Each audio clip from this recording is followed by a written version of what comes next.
सद्गुरु साईनाथ महाराज की जय। श्री सच्चिदानंद सद्गुरु भरद्वाज महाराज की जय। श्री सच्चिदानंद सद्गुरु पूर्णानंद महाराज की जय।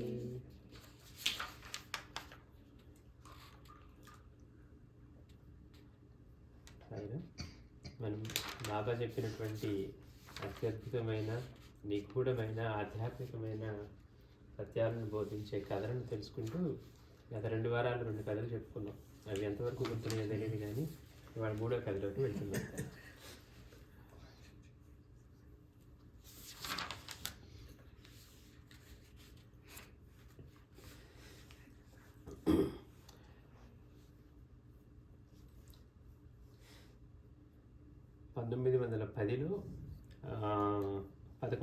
డిసెంబర్ 11వ తారీఖున బాబా ఇలా చెప్పారట, నేను ఒక మూల కూర్చొని నా శరీరంలోని క్రింద భాగాన్ని చిలక శరీరంలోని క్రింద భాగంగా మారాలని తలిచాను.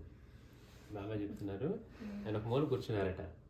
కూర్చొని ఏమనుకున్నారట, ఆయన శరీరంలోని క్రింద భాగాన్ని చిలక శరీరంలోని క్రింద భాగంగా మారాలని తలిచాను. తక్షణమే అలా మారింది. కానీ అందువలన నేను కొన్ని లక్షల రూపాయలు నష్టపోయానని 1 సంవత్సరం వరకు గుర్తించలేదు. చిలకగా మారటం ఏంటో కింద భాగం అంటే శరీరంలో క్రింద భాగం అనుకున్న తక్షణమే ఆయన చిలకగా మారిందట.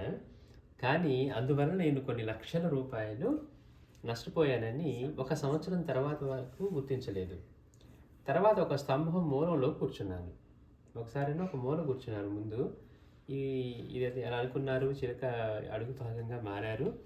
అయిన తర్వాత మళ్ళీ గుర్తించారట 1 లక్ష రూపాయలు, దీనివల్ల 1 లక్ష రూపాయలు నష్టపోయానని. సరే, ఈ తర్వాత ఏం చేశారట, ఒక స్తంభం మూలంలో కూర్చున్నాను. అప్పుడు ఒక పెద్ద పామెంతో కోపంతో పైకి క్రిందకి ఎగిరిపడింది.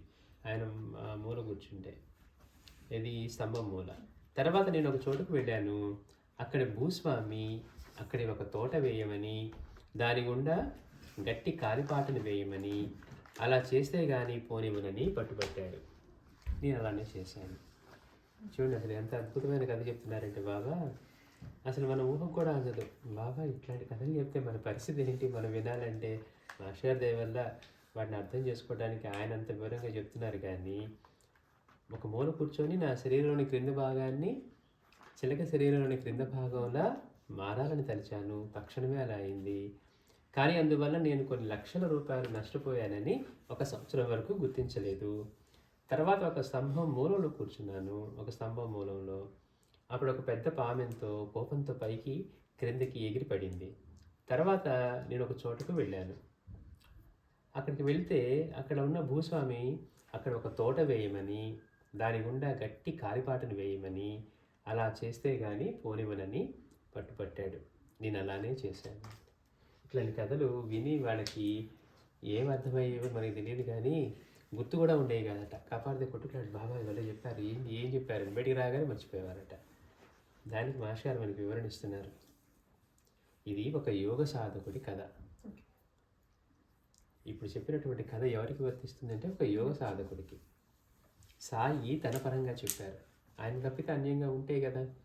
కనుక ఆ యోగ సాధకుడి కథ కూడా తన పరంగానే చెప్పారు. గత వారం మనం చెప్పుకున్న కథలో కూడా ఆయన పరంగానే చెప్పారు. కోరినంత మాత్రాన తన శరీరంలోని అధోభాగం చిలక శరీరంగా మారింది.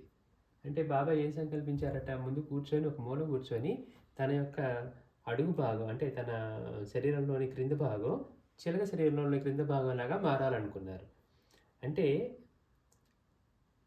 కోరినంత మాత్రాన తక్షణమే అలా మారిందని చెప్తున్నారు కదా. కోరినంత మాత్రాన తన శరీరంలోని అధోభాగం చిలక శరీరంగా మారింది. అంటే కోరిన దాన్ని సంకల్ప మాత్రంతో పొందగల సిద్ధిని అడిమాది సిద్ధులలో ఒకటి సాధన ద్వారా పొందారు. మనకి అష్టసిద్ధులు ఉంటాయి. ఆ సిద్ధుల్లో ఒక్కొక్కటి సిద్ధి, వాక్ సిద్ధి కానివ్వండి, ఇట్లా అడిమాది సిద్ధి కానివ్వండి. అంటే ఆయన సంకల్పించినంత మాత్రాన మరుక్షణం మారిపోతుంది అలాంటి సిద్ధి పొందినప్పుడు. అందుకని ఆయన ఏ స్థాయిలో ఉన్నారట అప్పుడు అంటే అట్లాంటి సిద్ధుల్ని పొందిన స్థితిలో ఉన్నారు. ఆయనకి ఏవి సంకల్పిస్తే, నేను ఇప్పుడు చిలకగా మారాలంటే చిలకగా మారుతారు, లేకపోతే ఇంకోటిగా మారాలంటే ఇంకోటిగా మారుతారు. అందుకని అప్పుడు బాబా యొక్క స్థితి చెప్తున్నారు. సంకల్ప మాత్రాన అలా చిలక శరీరంగా మారింది. అంటే కోరిన దాన్ని సంకల్ప మాత్రంతో పొందగల సిద్ధిని, అదేంటట, అణిమాది సిద్ధులలో ఒకటి, సాధన ద్వారా పొందారు. సాధన చేసి ఆ సిద్ధిని పొందారు. కానీ అలా చేయడం వలన ఎంతో యోగ శక్తి నశించింది. అంటే సాధనలు బాగా నిగూఢంగా తీవ్రమైన ఆధ్యాత్మిక సాధనలు చేస్తే మనలో కూడా అట్లాంటి శక్తి మేల్కొని దైవానుగ్రహం వలన కొన్ని సిద్ధులు కలుగుతాయంట. కొంతమంది మీరేమన్నా అంటే అయిపోతుందండి అంటారు. అంటే ఎప్పుడు సత్యమే పలికేవాడు ఉన్నాడు అనుకోండి, ఆ సత్య సిద్ధి వల్ల అతనికి ఏదన్నా మాట్లాడితే అయిపోయాయట. మాస్టర్ గారి దగ్గర ఉన్నటువంటి అయోధ్య గారు ఇలాంటి వాళ్ళకు కూడా అలాంటి చిన్నప్పటి నుంచే వాక్శుద్ధి ఉండేదట. అంటే ఏంటి, గత జన్మల్లో నుంచి వాళ్ళు చేసుకున్న సాధన ద్వారా, అంతేగాని వీడికి కొత్తగా ఏదో వచ్చిందని కదా, వాళ్ళు చేసుకున్నటువంటి సాధన క్యారీ ఫార్వర్డ్ అయ్యి అలాంటి ఫలితాన్ని ఇస్తుంది. ఏమంటే ఎప్పుడు సత్యాన్ని అడ్డుపెట్టుకుంటే ఏమవుతుంది అంటే అలాంటి వాక్శుద్ధి కలుగుతుంది. నోరు విప్పితే సత్యం తప్పితే మాట్లాడరు అనుకోండి, అలాంటి వాళ్ళకి అది కలుగుతుంది. అందుకని ఇప్పుడు బాబా అటువంటి సాధించిన తర్వాత, అంటే మనమైనా సాధన చేసేవాళ్ళు ఎంతోమంది సాధకులు ఎందుకు ఎక్కడ పడిపోతారు అంటే వాళ్ళకి తెలియకుండా ఏవో ఒక సిద్ధులు వస్తాయి. ఒక సిద్ధి వచ్చినా కానీ ఆ సిద్ధికి లోనైపోతారు. అసలేంటి మనం అనుకుంటే ఇలా జరగటం ఏంటి, మన స్వామి చరిత్రలో చూస్తాం. ఆయన గణపతి మంత్రం చదివితే గణపతి ఎక్కడున్నా కానీ విగ్రహాలు కదిలి వచ్చాయట, అదొక సిద్ధి. దానికి ఆయన ఏమైపోయాడు, ఇంకా ముందుకెళ్ళి సాధన చేసి పరమార్థాన్ని పొందాల్సింది పోయి ఆ ఒక్క సిద్ధినే ప్రదర్శించి చాలామందిని ఆశ్చర్యపరుస్తడం ద్వారా వాళ్ళందరినీ వాళ్ళ దగ్గరికి శిష్యుడిగా తీసుకుంటారు. అంటే ఆయన పరిపూర్ణుడు కాకముందే సిద్ధులు వస్తే అట్లా అవుతాయి అన్నమాట. అంటే అట్లాంటి సిద్ధిని ఖర్చు పెడితే, అందుకే చూడండి బాబా దగ్గరకు వస్తే ఏ రోజు ఆయన ఎంత సిద్ధివంతుడైనా కానీ భక్తుడికి అవసరానికైతే తప్పించి ఆయన సిద్ధిని ప్రదర్శించనే లేదు. స్వామీజీ అయినా, మాస్టర్ అయినా, బాబా అయినా, ఎవరైనా అంటే వాళ్ళకి జ్ఞానంతో వచ్చిన సిద్ధులు ఊరికి దుబారా చేయరు. కష్టమేంటో తెలియకుండా ఇప్పుడు మనం పిల్లలకు డబ్బులు ఇచ్చామనుకోండి, వాడు $50 ఖర్చు పెట్టాలన్నా ఇది ఇంతే కావాలనుకుంటాడు. ఆ $50 సంపాదించడం ఎట్లా ఉంటాడు కష్టపడి. అట్లాగే ఇక్కడ జ్ఞానంతో జ్ఞానం వచ్చిన తర్వాత లేకపోతే అలాంటి సిద్ధస్థితిలో ఉంటే వాళ్ళు భక్తులకి యోగక్షేమం కోసం వహిస్తారు. కానీ నా దగ్గర ఈ సిద్ధి ఉంది ఎగ్జిబిషన్ అనేది ఉండదు. వాళ్ళు నూనె ఇవ్వలేదు, బాబా వెళ్ళారు అంతేగాని మరి వెలిగించేప్పుడు మనమైతే ఏం చేస్తాం, రండి నేను అందరినీ పిలిచి చూపిస్తాను, నేను నీడతో కూడా వెలిగిస్తాను అనేవాళ్ళం. కానీ బాబా దగ్గరికి వచ్చేసరికి ఎవరిని పిలిచింది లేదు. ఆయన కామ్గా వెళ్ళిపోయారు. అల్లా మాలిక్ అన్నారు, నూనె ఇవ్వలేదు, వచ్చారు, ఆయన వెలిగించారు, సహజంగా వెలిగించారు తప్పించి ఎగ్జిబిషన్ లాగా కానీ లేకపోతే రోజు అలా కానీ చేయలేదు. అంటే వారి దగ్గర ఉన్న సిద్ధులు సహజంగా అలా ప్రకటన అవ్వాల్సిందే తప్పించి ఆయన ప్రదర్శన కోసం ఏ రోజు చేయరన్నమాట. ఇక్కడ ఏమనుకున్నారు, సంకల్పించారు. ఇప్పుడు మనం ఎట్లా ఉంటుంది వాళ్ళ సిద్ధి యొక్క స్థితి అంటే, రాకడి బాబా చెప్తారు స్వామీజీ అడిగినప్పుడు, బాబా మీకు ఆకలి వేసినప్పుడు నాకు ఆకలి వేస్తే మీరు ఇచ్చారు కదా, మీ దగ్గర మీరు కూడా అలానే సృష్టించుకోవచ్చు కదా అన్నారు. నాకు అలాంటి ఉంటుందని కూడా గుర్తుండదు అన్నారు. అంటే ఏంటి, అట్లాంటి స్థితిలో ఉంటారు. భక్తుడికి అవసరమైనప్పుడు వీళ్ళ సంకల్పం వాడు పనిచేస్తున్నారు. రమణ భగవాన్ కూడా అదే చెప్తారు, వాడు ప్రత్యేకంగా ప్రదర్శించారు. కానీ ఇక్కడ బాబా చెప్తున్నారు సాధక స్థితిలో ఆయన సిద్ధులు పొందాక నేను చిలకలాగా మారాలనుకోగానే చిలకగా మారారట. అంటే అప్పటిదాకా ఎంతో కష్టపడి సాధన చేసి సంపాదించుకున్న దానిలో ఆ సాధనా సంపత్తి ఖర్చు అయింది. మన దగ్గర ఇప్పుడు ఒక $100 దాచిపెట్టుకున్నాం అనుకోండి, ఖర్చు పెడితే ఏమవుతుంది, అది కొనడానికి ఏదైనా కొన్నాము అంటే ఇక్కడ మన కోరికతో సంకల్పించుకోవడం అంటే మనం అనుకుంది కావాలని ఖర్చు పెడితే ఏమవుతుంది, పోతుంది. అట్లాగే ఇక్కడ సాధన కూడా ఎంతో కాలంగా చేసినటువంటి సాధన అలా ఖర్చు అయిపోయింది. అందుకే ఏమన్నారు, ₹1,00,000 ఎన్నో లక్షలు పోయాయి అని చెప్పి, కొన్ని లక్షలు ఒకటి కూడా కాదు కొన్ని లక్షలు పోయాయని సంవత్సరం తర్వాత గుర్తించారట. అంటే ఇట్లా సంకల్పించి తన కోసం చేసుకుంటే తన యోగశక్తిలోని కానివ్వండి, తన సాధన ద్వారా సాధించుకున్న యోగశక్తి నశించింది. అంటే సాధకులు కనుక ఇప్పుడు ఎవరైనా అట్లాంటి సిద్ధులు ప్రదర్శిస్తే, అందుకే కుశాభావన్ కూడా బాగా అందుకే మందలించింది. ఆయన దగ్గర ఒక సిద్ధి నేర్చుకొని ఏది మిఠాయి షాపులో ఏం చూసి తెలుసుకుంటే అవన్నీ వచ్చాయి. దానివల్ల అందరూ దానికి వ్యామోహాన్ని గురవుతున్నారు, లేదా తిట్టుకుంటూ ఇలా అధర్మ మార్గంలో ఉన్నాడనైనా ఆయనకు వ్యతిరేకంగా తయారయ్యారు. అందుకని అట్లా చేయడం వల్ల ఎంతో యోగశక్తి నశించింది. అలా యోగశక్తి నశించడమే ₹1,00,000 నష్టం అన్నారు బాబా మనకి వ్యవహారిక భాషలో. అదే ₹1,00,000 నష్టపోవడం అంటే. స్తంభం తర్వాత ఏం చేశారట, సరే గుర్తించిన తర్వాత మళ్ళీ వెళ్ళి అంతకుముందు మూల కూర్చున్నారు, అంటే సాధన చేశారు. తర్వాత మళ్ళీ వచ్చి ఒక స్తంభం మూల కూర్చున్నారట. స్తంభం దగ్గర స్తంభం మూలంలో కూర్చున్నారు అంటే స్తంభం అంటే వెన్నెముక. మనకి చూడండి, వెన్నెముక లేకపోతే మనిషికి ఏమన్నా నిలబడలేడు, కూర్చోలేడు, ఏమీ చేయలేడు. మనకు ఆధారం ఏంటి? వెన్నెముక. మనమేదో స్పైన్ అనుకుంటూ ఉన్నాం, కానీ అసలు ఉన్నదంతా కూడా దానిలోనే ఉంది. ఎవరైతే సాధన చేసి యోగంలో కానివ్వండి, కుండలిని యోగం అంటారు, లేకపోతే రకరకాల యోగాలు అంటారు, అవన్నీ చేసిన వాళ్ళకి ఎక్కడ మేలుకుంటుంది శక్తి అంటే ముందు వాళ్ళకి వైబ్రేషన్స్ అందులో తెలుస్తాయట. అందుకని మనకి ఎట్లా ఉంది, మనం ఎందుకు మందకొడిగా ఉన్నాం అంటే మనం ఏం సాధన చేయకపోవటం వల్ల మనలో ఉన్న శక్తి నిద్రాణంగా ఉంది. అందరిలో ఉంటుంది, నిద్రాణంగా ఉంటుంది. కదలకుండా పాము ఉంటే ఎలా ఉంటుందో అలా ఉంటుంది. సాధన చేసిన వాళ్ళకి మాస్టర్ మన లీలాంతో కూడా చెప్తారు, పారాయణ ద్వారా ఇట్లా గురువుని సేవించే వాళ్ళకి వాళ్ళలో ఆ యోగ శక్తి మేల్కొంటుంది. అందుకే చాలామందికి తెలియకుండా వైబ్రేషన్స్ తెలియటం స్పైన్లో, అంటే ఆ ఎనర్జీ కదలిక, అంటే అదో గతిలో ఉన్న దాని నుంచి పైకి వెళ్ళటానికి ప్రయత్నం జరిగింది. అది పారాయణతో కూడా సిద్ధిస్తుంది అన్నారు. అందుకని స్తంభం మూలలో కూర్చోవడం అంటే, స్తంభం అంటే వెన్నెముక, దాని మూలలో కూర్చోవడం అంటే దాని అధోభాగంలో ఉండే మూలాధారం అన్న యోగ కేంద్రంపై సంయమనంలో స్థిరపడ్డారన్నమాట. అంటే మొదటి చక్రం ఏదైతే ఉందో అక్కడ కూర్చున్నారు. అప్పుడు కోపంతో పైకి ఎగిరిపడిన పాము కుండలిని శక్తి. ఎవరైతే అందరికీ ఆ కెపాసిటీ ఉంది. మనమేమో బయటకు సంపాదించుకోవాలనుకుంటున్నాం. ఆధ్యాత్మికంగా మనం ఉన్నతిని సాధించాలి, మనలో ఉన్నటువంటి ఆ శక్తిని ప్రజ్వలింప చేయాలి, మేల్కొల్పాలి అంటే అంత తీవ్రమైన సాధన చేయాలి. అంత తీవ్రమైన సాధన యోగ విద్య చేస్తే మనలో ఉన్న శక్తి మేల్కొంటుంది. అది ఆ పాము ఎట్లాట కోపంతో పైకి ఎగిరిపడింది అన్నారు. అంటే ఆ ఎగిరిపడిన పాము కుండలిని శక్తి. అంటే అట్లా పైకి ఆ ఎనర్జీ ఒక్కసారిగా వీళ్ళు చేసిన సాధన ద్వారా ఆ కుండలిని శక్తి మేల్కొని ఆ చక్రాలన్నింటి నుంచి ఇట్లా పైకి వస్తుందన్నమాట. అది సాధన వలన జాగృతమై సర్పగతిని సుషుమ్నా నాడి వెంబడి పైకి క్రిందకు కదిలింది. అత్యంత సూక్ష్మంగా ఉంటుందంట సుషుమ్నా నాడి అంటే. అది ఎట్లా ఉంటుందంటే మనకి తామర పువ్వు కాడలో కనపడని ఒక చిన్న ఇది ఉంటుందంట, దాని కనెక్షన్. దానికంటే కూడా ఇంకా మనకి కనిపెట్టలేనంత విధంగా ఉండదు. అంటే అట్లాంటి నాడి ఉంటుంది మనకి, ఫిజికల్గా కనపడేవి కాదు అవి. ఆ సుషుమ్నా నాడి దాని ద్వారా కుండలిని శక్తి ఏదైతే ఉందో దాని ద్వారా పైకి కిందకి కదిలింది. అంటే కుండలిని శక్తి మేల్కొంది యోగ సాధన ద్వారా. చివరికి ఆయనకు యోగ సిద్ధి కలిగింది. అంతకుముందు మామూలు సిద్ధులు కలిగాయి, ఇప్పుడు యోగ సిద్ధి కలిగింది. కానీ ఇంతలో మరో దేహం అనే చోటుకు ఆయన చేరారు. అంటే అక్కడి నుంచి తర్వాత నేను ఒక చోటుకు వెళ్ళాను అంటే ఈ దేహం వదిలేసి ఆయన ఇంకో దేహంలోకి వెళ్ళారు. ఆ సమయం సాధన అయిపోయింది, ఆ దేహానికి ఇచ్చింది అయిపోయింది. ఇప్పుడు ఆయన మళ్ళీ అంత సాధన చేసిన తర్వాత మళ్ళీ ఇంకో దేహం తీసుకోవాల్సి వచ్చింది. అందుకని నేను మరో చోటుకు వెళ్ళాను అంటే ఇంతలో మరో దేహం అనే చోటుకు ఆయన చేరారు. భగవంతుడనే యజమాని చతుర్విధ పురుషార్థాలనే ఫలపుష్పాలనిచ్చే తోటను వేయమన్నారు. చూడండి ఎంత అద్భుతమో.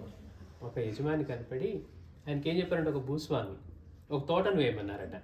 మనం అనుకుంటాం ఏదో పూలు కూరగాయలు అనుకుంటాం, కానీ మనకు అక్కడికే వెళ్తుంది. ఆయన ఎలాంటి తోట వేయమన్నారట అంటే చతుర్విధ పురుషార్థాలను, అంటే ధర్మార్థ కామ మోక్షాలను ఇచ్చేటువంటి ఒక తోటను వేయమన్నారట. అందుకే బాబాయ్ గారు ఎందుకు వచ్చారంటే అవి ఇవ్వటానికే వచ్చారు. అందుకని భగవంతుడైన యజమాని, భూస్వామి అంటే ఎవరు? భగవంతుడు. ఆ యజమాని చెప్పాడట, అంటే పరిపూర్ణుడైనా కానీ భగవంతుని ఆదేశం లేకుండా ఎవరు కూడా ప్రకటన కారట. కావాలని తపన పడుతూ ఉంటారు. ఎవరైతే పూర్ణులు గారో వాళ్ళు అనుకుంటూ ఉంటారు నేను ప్రకటన అవ్వాలి, ఇవన్నిటిని జనాలకి పంచాలి అని అనుకుంటూ ఉంటారు. అంటే భగవంతుడి ఆదేశం లేకుండా పరిపూర్ణుడై ఉన్నా కూడా ఆయన ఆదేశం వచ్చిన తర్వాత ప్రకటమై చెప్పిన విషయాలే జనాలకి అందుతాయట.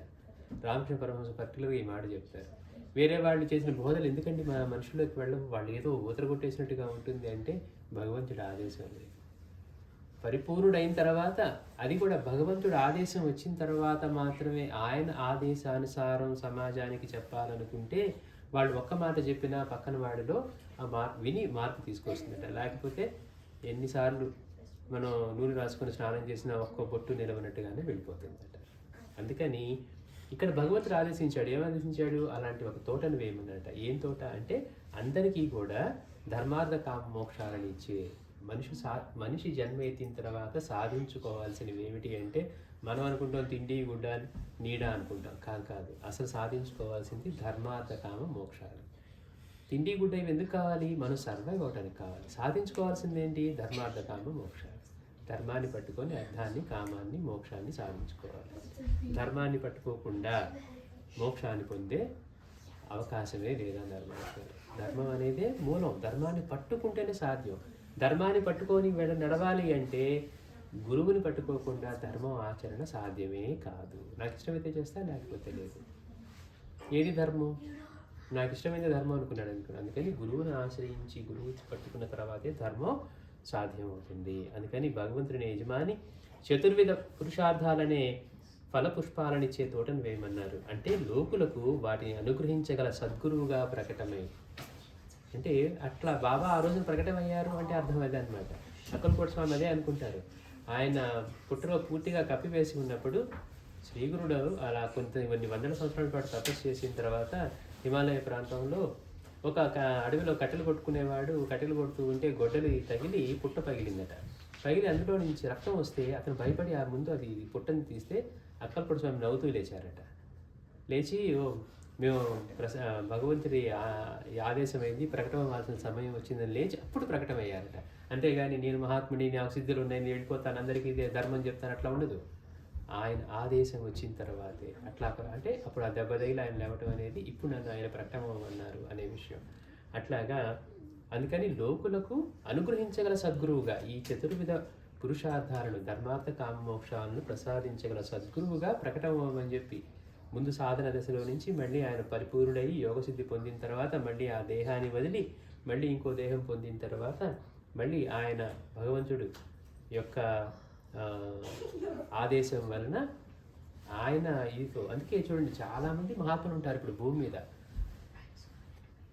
కానీ ఒక్కొక్కళ్ళకి ఒక్కొక్క లక్ష్యం ఉంటుంది. వాళ్ళు ఏదో చేస్తూ వెళ్ళిపోతూ ఉంటారు. ఒక్కొక్కళ్ళు ప్రకటన అయ్యి మాటల ద్వారా చేస్తూ ఉంటారు. ఒకళ్ళు అసలు మాటలే మాట్లాడకుండా వాళ్ళు ఏం చేయాలో అది చేసి వెళ్ళిపోతూ ఉంటారు. అందుకని భగవంతుడు ఆదేశం ఉంటేనే అండి. ఇప్పుడు భగవాన్ దగ్గరికి ఇంతమంది ఫారినర్స్ వచ్చారు, లేకపోతే వేరే వాళ్ళ దగ్గరికి ఇంతమంది రాలేదే అని అనుకున్నాం అనుకోండి, గొప్ప లేకపోవడం కాదు. వాళ్ళకి ఇచ్చినది ఏంటో, ఎలా ప్రకటన ఉన్నారో భగవంతుడు అలా ప్రకటన అవుతారు. అందుకని అట్లా అనుగ్రహించిన సద్గురువుగా ప్రకటమై భక్తులు భద్రంగా దైవాన్ని చేరే సాధనా మార్గాన్ని ఏర్పరచమని నిర్బంధిస్తే సాయి అలానే చేశారు. ఆయన భౌతిక దేహంతో ఉన్నప్పుడే కాకుండా ఎన్ని తర్వాత తరాలు అన్నిటికీ ఆయన అటువంటి ఆధ్యాత్మిక మార్గాన్ని, అంటే మళ్ళీ వ్యక్తి ప్రాధాన్యత లేనటువంటి మార్గాన్ని ఎక్కడా మోసపోకుండా ఆయన్నే ఆశ్రయించి ఎట్లయితే మనందరం మేలు పొందగలమో అట్లాంటి మార్గాన్ని భగవంతుడు నిర్దేశించినట్లుగానే సాయి చేశారు.